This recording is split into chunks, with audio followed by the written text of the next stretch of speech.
A blessed morning, my dear brothers and sisters. Father Rex, good to be with you again. um, the context of our gospel today is right after the Last Supper of Jesus with his apostles. And the apostles they profess that he is indeed, Jesus is the Messiah, or he comes from God. So they have no more doubt about it, about the reality of Jesus being sent by the Father. However, we have heard that Jesus, in a way, he was not convinced at all, or he wanted to emphasize their belief about him. And so Jesus asked them, do you believe now? Parang, are you sure? Do you believe me that I'm from God, from the Father?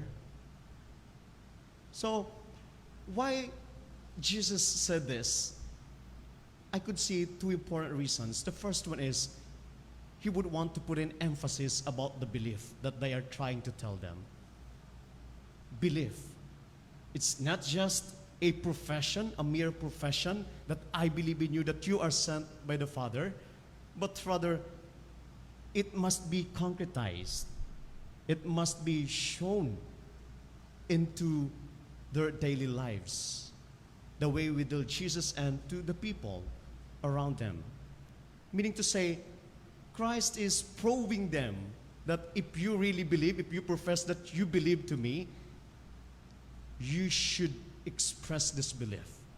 Ipakita nyo na tunay na nininiwala kayo sa akin. And the second point is, when Jesus said, do you believe now? Are you sure of the belief that you are telling me right now? Because that is why right after this, Jesus told them that you will be scattered. Pag nakita nyo nang naghirap na ako, nagbata na ako, you will leave me. Iiwanan nyo ako. So in a way, Jesus is foretelling them the imminent suffering, that not just Jesus himself will going to suffer, but also including their apostles and those who are going to follow him. There's that danger, there's that suffering, sacrifices that we're going to undergo. And so, again, Jesus is reinforcing when he asked, do you believe now? In one way, Jesus is telling them how strong your faith will be. When you experience suffering, when you experience trials in following me, would you endure? Kakayanin niyo ba? And so, this is also a question to each one of us. We profess that God is our Savior, but how? How do we concretize this? We believe that Christ is sent by the Father. How do we show this concretely in our dealings to each other? Paano ba natin ito na ipapakita? And the second point that I want to stress on is when Jesus said to his apostles, I have told you this so that you might have peace in me. Peace in me.